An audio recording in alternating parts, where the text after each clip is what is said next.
सुहास बाबर मुंबईकडे तर नाना तहसीलदार कार्यालयाकडे। सुहास बाबर यांची मुख्यमंत्र्यांकडे मोठी मागणी। खानापूर मतदारसंघातील वंचित गावांचा डोंगरी विभागात समावेश करण्यासाठी माननीय मुख्यमंत्र्यांकडे मागणी। सुहास बाबर यांचे विधान। स्वर्गीय आमदार अनिल भाऊ बाबर यांच्या प्रयत्नातून 13 मार्च 2024 मध्ये खानापूर आटपाडी मतदारसंघातील 46 गावांचा शासन निर्णयानुसार डोंगरी विभाग विकास कार्यक्रमांतर्गत सुधारित निकषानुसार समावेश करण्यात आला। परंतु खानापूर वटपाडी तालुक्यातील डोंगराळ भागातील काही गावांचा त्यामध्ये समावेश करण्याचा राहिला। त्यानंतर राहिलेल्या गावांचा डोंगरी भागामध्ये समावेश करण्याबाबत मागणी होत होती। त्याचा पाठपुरावा करून सुहास भैया बाबर यांनी मुख्यमंत्री एकनाथजी शिंदे यांची भेट घेऊन मागणी केली। त्यावर माननीय मुख्यमंत्री महोदयांनी त्यावर त्वरित प्रस्ताव सादर करण्याचे निर्देश दिले आहेत। खानापूर तालुक्यातील डोंगराळ भागातील जखीनवाडी, धोंडगेवाडी, शेडगेवाडी, करंजे, भांबार्डे, पोसेवाडी, मोही, रामनगर तसेच आटपाडी तालुक्यातील खरसुंडी, काळेवाडी, निंबवडे, पडळकरवाडी, झरे या गावांचा डोंगरी विभागात समावेश करण्याबाबतची मागणी केली आहे। खानापूर आटपाडी तालुक्यातील वंचित गावे डोंगराळ भागात असून त्या गावांचा डोंगरी विभागात समावेश केला पाहिजे व त्या गावांना योग्य न्याय मिळाला पाहिजे अशी आग्रही मागणी माननीय मुख्यमंत्र्यांकडे सुहास बाबर यांनी केली। यावेळी मुख्यमंत्र्यांनी यावर सकारात्मक भूमिका घेतली असून लवकरच कार्यवाही होईल व त्या गावांना योग्य न्याय मिळेल अशी माहिती सुहास बाबर यांनी दिली। नानांनी सरकारला दिला इशारा। ओबीसी आरक्षण टिकवण्यासाठी तहसीलदारांना निवेदन। एकच पर्व ओबीसी सर्व। आरक्षण आमच्या हक्काचं नाही कुणाच्या बापाचं। आरक्षण आमच्या हक्काचं नाही कुणाच्या बापाचं। मराठा आरक्षण मुद्दा सध्या गाजत असताना सगळे सोयरेचा जर का आदेश निघाला तर ओबीसी आरक्षण संपुष्टात येण्याची भीती ओबीसी बांधवांना दिसत असल्याने सध्या ओबीसी आरक्षण टिकवण्यासाठी आंदोलने सुरू आहेत।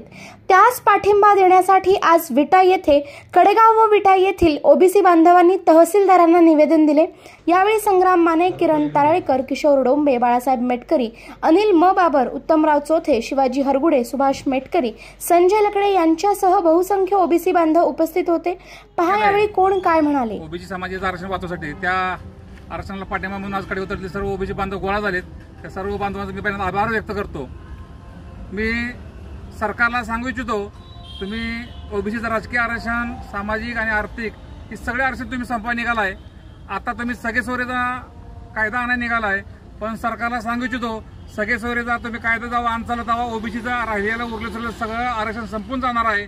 पण सरकारला माझी धमकी वजा विनंती आहे की तुम्ही आम्हाला किरकोळ समजू नका। तुम्ही आमचं आरक्षण संपवायला निघाला तर 2024च्या विधानसभेमध्ये तुमच्यावर नांगर फिरवून आम्ही राहणार नाही आणि तुम्ही ह्या जन्मात कधी सत्तेत येणार नाही याची दक्षता आमचा ओबीसी समाज 100% घेईल। लक्ष्मण हाके आणि वाघमोडे यांनी ओबीसी समाजासाठी उपोषण चालू केलेले आहे। सदरच्या उपोषणाला पाठिंबा देण्यासाठी आम्ही विटा शहरातील सर्वजण ओबीसी बांधव एकत्र जमलेला आहे। आम्हाला मराठा समाजाला आरक्षण देण्याला आमचा काय विरोध नाही। त्यांना आरक्षण हे वेगळं मिळालं पाहिजे। त्यांना आमच्या आरक्षणाला आमच्या ओबीसी बांधवांना बाधा होईल असं काय करू नये अशा आमच्या भावना सर्व तुम्ही सरकारपर्यंत पोहोचवाव्यात। आणि आता त्यांचं उपोषण चालू आहे, यामध्ये लवकरात लवकर चांगला तोडगा काढावा। आता याच्या पुढील धरणे आंदोलन किंवा उपोषण किंवा रस्ता रोको असे आम्हाला आंदोलन करावं लागतील, तरी आमच्या भावनांचा विचार करून लवकर मार्ग काढा। आणि सदरच्या आंदोलनाला समस्त लिंगायत विटा तर्फे मी पाठिंबा। आपल्याला माहिती आहे की महाराष्ट्रामध्ये गेल्या वर्षभरापासून मराठा आरक्षण आणि त्या अनुषंगानं अनेक प्रकारच्या घडामोडी घडत आहेत। त्यामध्ये आम्ही ओबीसी समाजाचे प्रतिनिधी म्हणून साहेब याच्यापूर्वी आम्ही अनेक वेळा आमच्या भावना व्यक्त केल्या, आमची भूमिका व्यक्त केली की मराठा समाजाच्या आरक्षणाला ओबीसी समाजाचा कुठल्याही प्रकारचा विरोध नाही किंबहुना ओबीसी समाज देखील या बाबतीमध्ये आग्रही आहे की मराठा समाजाला त्यांच्या हक्काचं आरक्षण मिळालेलं पाहिजे।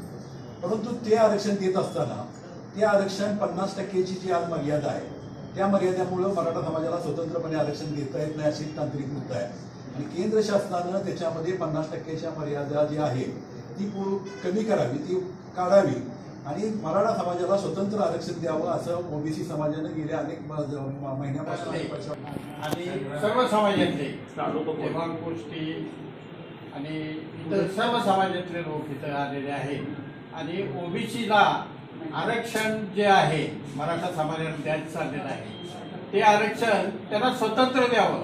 आता काय झालंय, पहिल्यांदा कुणबी म्हणून हे केलं आणि कुणबी नंतर आता सगळे सोऱ्यांचं सुद्धा त्यामध्ये घ्यावं. म्हणजे जवळजवळ सगळ्याच पुन्हा मराठा समाजाला ओबीसी समाजात समाविष्ट जर झालं तर ओबीसी समाज हा अल्पसमाज होईल आणि मराठा समाजच हा त्या ओबीसी समाजाचा जास्त मालक होईल. तर असं न करता आमच्या ओबीसी आरक्षणाला धक्का न लागता जर त्या मराठा समाजाला जर आरक्षण दिलं तर आम्हाला त्याला काही हरकत नाही. खमंग स्वादिष्ट रुचकर मसाले तसेच घरगुती चटणी यासाठी नावाजलेले नाव खताळ बंधू यांचे ओम श्री गुरु माऊली स्पेशल चटणी मसाले अँड ड्रायफ्रुट्स. घरगुती पद्धतीने बनवलेली स्पेशल चटणी तसेच विविध प्रकारचे मसाले ड्रायफ्रुट्स मिळण्याचे विश्वसनीय ठिकाण. आमच्याकडे शेवया करून मिळतील तसेच आमच्याकडे व्हेज नॉनव्हेज स्पेशल ग्रेव्ही मिळेल. आमचा पत्ता Om Shri Guru Mauli special chutney and dry fruits, Salshinge road, विट्याचा राजा कॉर्नर, विटा. आमचा पत्ता घर क्रमांक 34-19-2 ओम श्री गुरु माऊली निवास, अहिल्यादेवी नगर, साळशिंगे रोड, विटा. 415-311, तालुका खानापूर, जिल्हा सांगली.